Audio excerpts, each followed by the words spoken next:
Cool. Assalamualaikum semua. So, Salam. kita bertemu kembali dalam podcast kita di pagi Jumaat yang sangat indah. So, hari ni kita ada 3 rakan sekerja di sini, iaitu Fatinisha atau orang lebih kenal dia sebagai Nish. Hai. Dan kita ada Nurul Anis dan orang kenal dia sebagai Anizuki. Dan Yes, that's me. diri saya, Nurul Hidayah Zarifah, orang kenal saya sebagai Hide.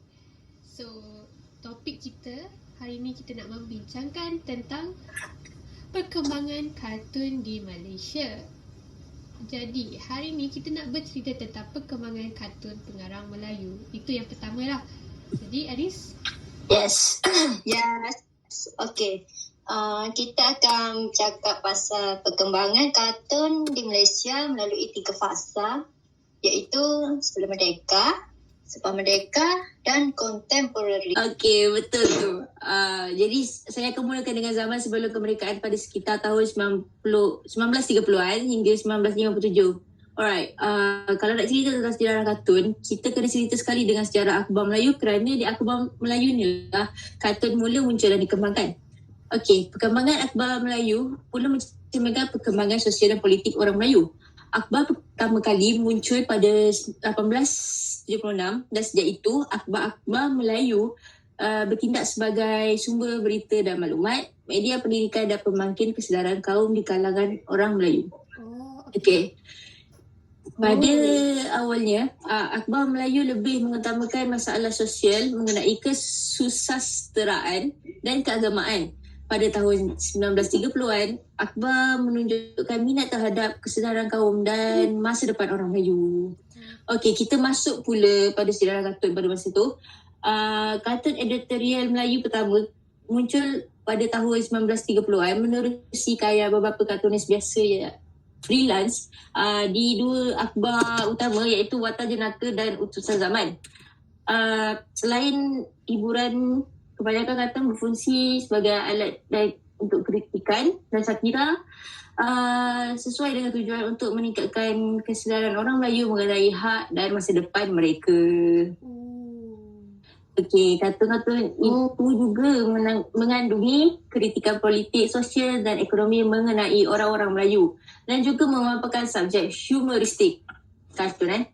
Alright, so kita cerita pasal Warta Jenaka dulu. Okey, konsep kartun-kartun dalam Warta Jenaka menggambarkan subjek yang berkaitan dengan masyarakat Melayu seperti masalah kemiskinan dan budaya, misalnya pengaruh budaya barat dan modernisme. Mereka juga mengkritik sikap Melayu yang buruk seperti keberhutangan, kecerobohan, kemalasan kerana sikap tersebut dilihat sebagai beberapa faktor yang menyumbangkan kepada kemunduran orang Melayu dalam ekonomi. Masalah sosial dan politik tempatan termasuk penjajahan Inggeris dan kedatangan imigran Cina dan India juga banyak digambarkan. Kartun memberi amaran kepada orang Melayu untuk menentang kawalan yang dilakukan oleh pendatang terhadap kehidupan sosial dan ekonomi mereka. Cara hidup orang Melayu dan masalah sosial mengenai masyarakat selalu menjadi tema kartun yang sangat-sangat popular pada masa itu. Salah satu subjek utama dalam kartun awal yang diterbitkan oleh akhbar seperti Warta Jenaka dengan Utusan Zaman adalah kesan penjajahan. Banyak kartun yang merakamkan dan mengkritik pengaruh budaya barat, terutamanya mereka yang menganggap cara hidup barat lebih menarik. Engineer Fatin, dia terlampau sanjungkan orang barat. Yang tak elok lah sebab kita nak mencapai kemerdekaan kan, tapi kenapa kita nak tengok barat? So kita boleh tengok kepada contoh kartun yang dilukis oleh Abdul Manan yang bertajuk Barat tinggal di Barat, Timur tinggal di Timur. Dalam edisi 7 September 1936 Warta Jenaka, di mana Abdul Manan ingin menekankan bahawa Barat harus tinggal di Barat, Timur harus tinggal di Timur. Kata itu bukan hanya bersifat anti Barat tetapi juga mengkritik orang yang terpesona dengan Barat. Pada kartun tersebut terdapat beberapa monyet yang melambangkan orang Melayu tau. Yang suka Monyet. yang suka kepada barat. So digambarkan macam tu sekali. Monyet tu adalah gambaran. Gambaran orang-orang Melayu yang mengagungkan barat lah macam pada masa tu. Okey. Faham. Oh, okey. Okay. Dan kita beralih kepada utusan zaman pula. Mula diterbitkan pada 5 November 1939. Okay. Sasaran utusan Melayu ataupun utusan zaman adalah orang Melayu semata-mata. Isinya bervariasi dari menaikkan semangat nasionalisme Melayu hingga mengkritik orang bukan Melayu termasuk orang Melayu Arab. Jadi utusan zaman, watak Wak Ketuk, watak satira yang diciptakan oleh Rahim Kajai dan digambarkan oleh Ali Sadat digunakan secara meluas. Alright. Wak Ketuk, kau tahu tak kenapa muka wajah Wak Ketuk tu macam sumpah-sumpah? Woi, tak tahu. Tak tahu ke? Sebab Wak Ketuk digambarkan sebagai orang yang berbilang segi dan seperti sumpah-sumpah yang mengubah kepribadian dan penampilannya mengikut keadaan. Fenomena ini ditekankan dalam laju berjudul Jangan Fikir Wak Ketuk Dimakan Sumpah. Okay. So Itulah kisah dia. so kejap-kejap dia jadi penari, dia menari kat kabaret dan tiba-tiba dia jadi cowboy dekat Amerika pula. Macam tu. Okey. Kat sini ada dialog daripada Wak Ketuk. Anis boleh tolong bacakan? Boleh. Dan sekarang saya ingin memberitahu anda bahawa sejak saya mempunyai begitu banyak sumpah yang dilemparkan kepada saya sekarang telah menjadi sumpah-sumpah. Cubalah awak perhatikan bagaimana rupa sumpah-sumpah. Bukankah ianya warna hijau, lepas tu jadi warna biru, lepas tu jadi warna putih. Sekiranya anda ingin tahu, saya pun macam itulah. Itulah sebabnya mengapa anda kadang-kadang melihat saya sebagai orang yang unggul. Kadang-kadang sebagai Syekh dengan serban besar atau kadang-kadang di atas unta, kadang-kadang sebagai Tuan Escobar dan kadang-kadang bahkan sebagai orang Cina yang buta. Wow. Impressive. So dia muka macam sumpah-sumpah sebab personality dia suka berubah-ubah. Tu. So antara tema penting yang digambarkan dalam Wak Ketuk adalah masalah sosial, ekonomi dan politik mengenai orang Melayu seperti nasionalisme Melayu dan sikap orang Melayu. Sebilangan besar siri ini didominasi oleh persoalan mengenai definisi Melayu dan pertengkaran antara orang Melayu Tulen dengan orang Melayu yang bercampur darah, terutamanya orang Melayu Arab. Kat sini, watak Wak Ketuk ni, dia memang tak suka Melayu yang ada mixed blood tau. Sebab dia rasa macam orang yang mixed blood ni, dia macam sebenarnya nak kejar status dia macam nak. Macam tu. Dia macam nak keluar Ada status orang Melayu. Dia macam nak gah je lah statusnya. Mixed blood. Macam tu. Dia memang, watak Wak Ketuk ni, dia memang anti Melayu yang putih. Yang bercampur darah apa-apa pun. Lepas tu dia especially yang boy. Orang Melayu Arab. Dia memang tak suka orang Melayu Arab yang bercampur darah dengan Arab. So itulah. So selain tu Wak Ketuk juga mengkritik sikap buruk di kalangan orang Melayu dan mendorong mereka untuk bekerja lebih keras untuk meningkatkan taraf hidup mereka. Mereka didesak untuk bersatu dan menyokong gerakan nasionalisme Melayu. Itu sahaja daripada saya tentang itu ini. Sebelum kemerdekaan. Okay. Terima kasih Fatin. Terima kasih. Okay, kita boleh continue dengan selepas kemerdekaan dia. Okay. Anis, boleh sambung? Okey, selepas kemerdekaan, kita akan bercerita pula pasal Saidin Yahya, iaitu pelukis dan penulis komik pada zaman 1922 sampai 1988. Beliau merupakan ilustrator yang terkenal kat Malaysia. Okey. Dia Dia satu je prinsip dia. Dia suka lukis berdasarkan patriotik dan prinsip moral. So macam Okay. saya pernah tahu Mujallah Guru tu adalah apa? Dia punya komik ke atau apa?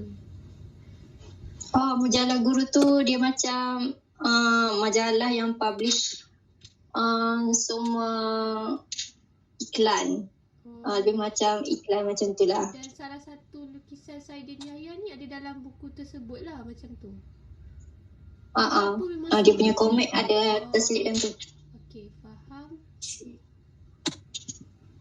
Okay. Majalah Guru ni dia bukan setakat dia share komik je, tapi dia adalah bercerita sikit pasal benda-benda lain pada zaman tu, macam iklan zaman tu. Okay. Salah satu komik yang Saidin Yahya lukis tu pasal Puteri Langkawi. Okay, izinkan saya membaca dialog dalam komik tu ya. Apabila dilihat oleh Dahaman, ia memberanikan hatinya lalu lari. Datuk Lela hendak menuntut bela tetapi dihalang oleh Datuk Pahlawan. Tunggu dulu. Biarlah saya sendiri membelakan kematian isteriku itu.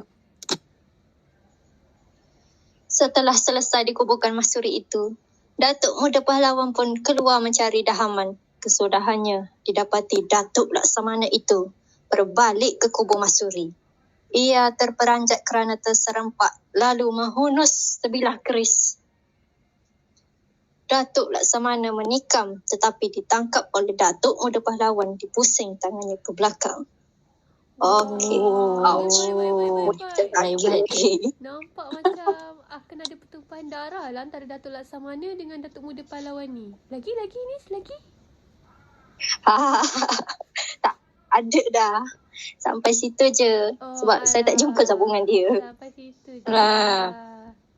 Baru nak tahu. Betul lah. Kecewa. Kecewa sangat.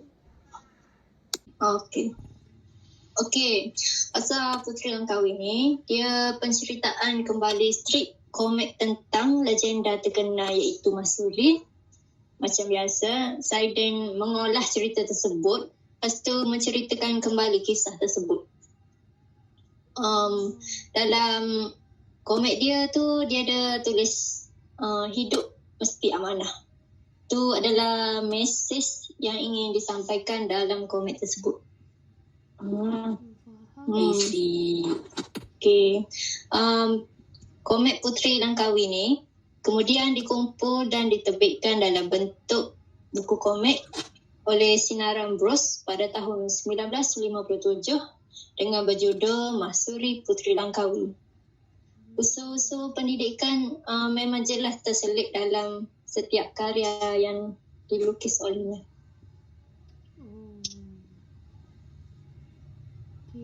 Okey. Selain tu, dia bukan setakat lukis komik je. Dia ada juga buat illustration untuk buku-buku teks sekolah terbitan Sinaran Bros dan beberapa penerbitan yang lain. Hasil karya dia tak adalah banyak sangat. Kerja dia bukan lukis komik je lah. Dia bukan setakat lukis komik. Dia lukis illustration dalam buku-buku teks sekolah. Wow. Memang gempak lah. Hebat. Ya. Okey. Rasanya itu je lah kot.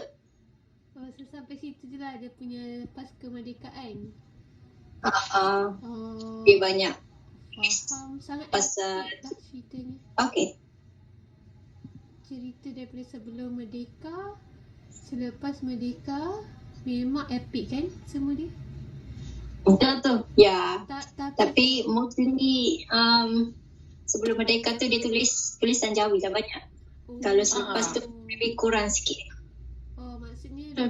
Maksudnya sebelum memang mostly tulisan Jawi dan selepas dia kurangkan lah ataupun memang still tulisan Jawi tu diterapkan?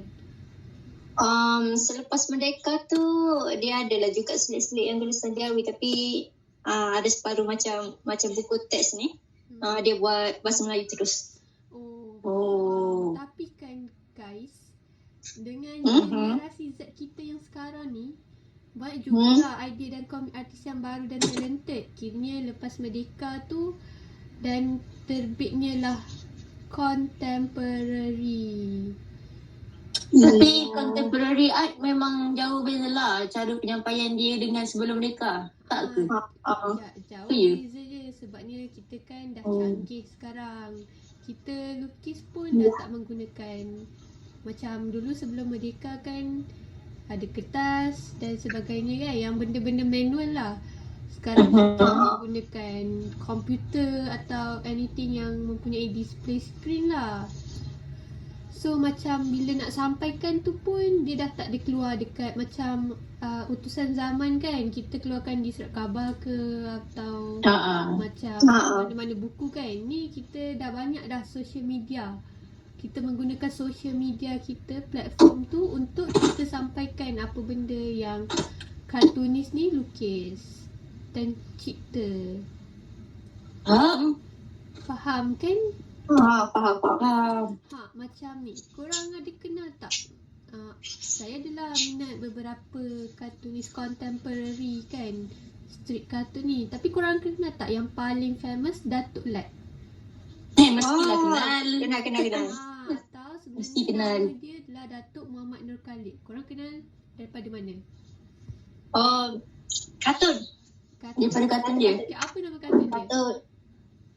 Kampung Boy. Kampung Boy rasanya. Betul. Yang ada nenek dengan family dia tu kan? Yes. Nampak tak macam mana dia ciptakan Kampung Boy tu? Semua orang tahu itu adalah Datuk Lat punya kartun. Nampak tak betapa dia ada identiti dan style sendiri? Kan yang membuatkan orang kenal itu adalah rekaan Datuk Lat. Betul. Betul kan? Dan dia juga sebenarnya Datuk Lat ni dikenali sebagai bapa contemporary street cartoon. Kiranya macam dia bukanlah macam dikira first contemporary artist ke apa.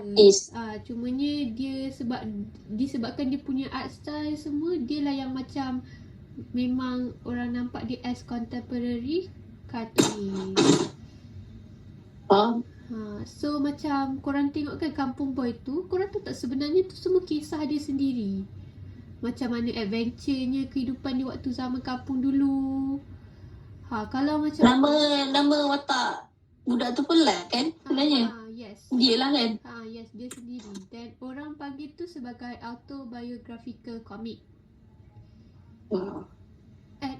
And yang publish waktu tu Berita Publishing. Tapi sekarang ada je orang ambil lepas tu tayangkan semula. Tapi yang pasti dia punya jenis medium waktu tu dia menggunakan print lah. Tapi kan sekarang macam kita tengok macam kartun semua dah memang animation kan. Even sekarang pun dah ada orang buat musical. Lepas tu kan guys, korang tahu tak waktu tu Berita Publishing yang publish cerita dia. Tapi sekarang ada je orang ambil lepas tu tayangkan semula. Macam tu lah. Dan sebabnya kenapa macam dia tak mulakan terus dengan animation ke apa, sebab Datuk Lat ni mulakan dia punya ni pada tahun 1979. Tahun tu pula manalah nak adanya kan komputer, teknologi yang canggih sekarang ni. So yang macam sekarang ni memang banyaklah tayangkan dekat YouTube, kiranya banyak platform, dan dekat TV juga. TV pun lagi lah, banyak channel yang ditayangkan.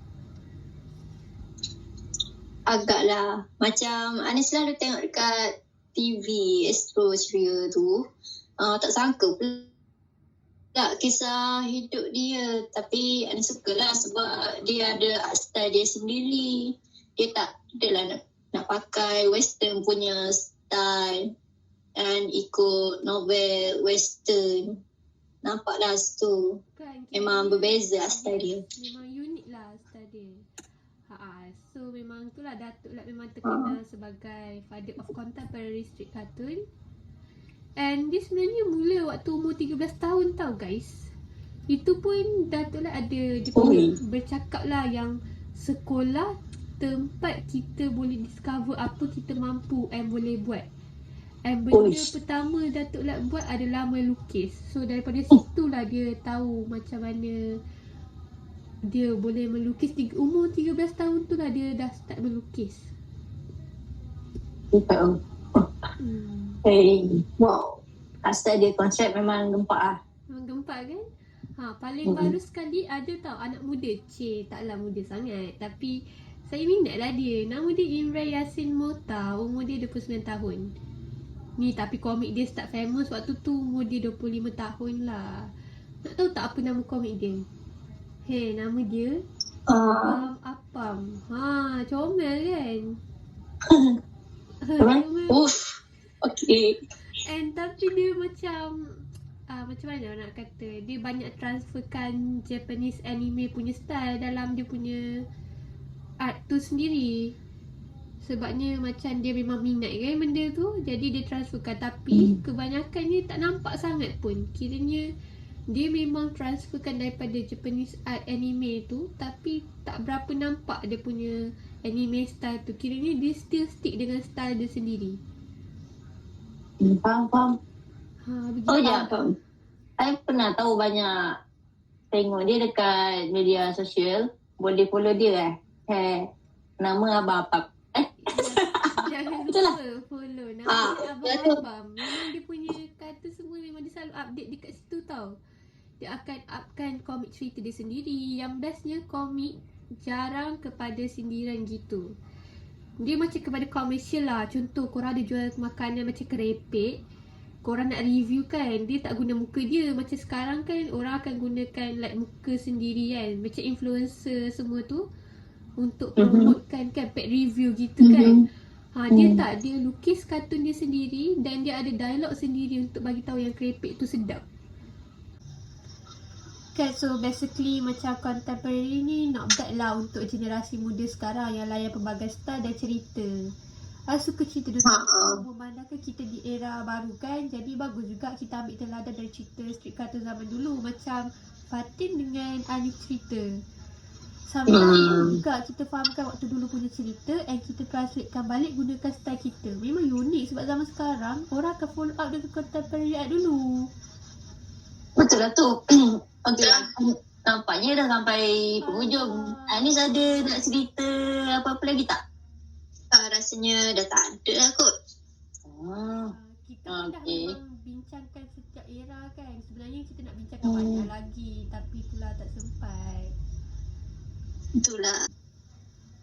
Tapi jangan risau, nanti akan ada sesi lain pula, tajuk lain. Yes, dan macam biasa waktu yang sama Jumaat pagi kita akan upload podcast ni setiap Jumaat tau. Jangan lupa subscribe dulu, like and on notification. Thank you kerana mendengar. Thank you.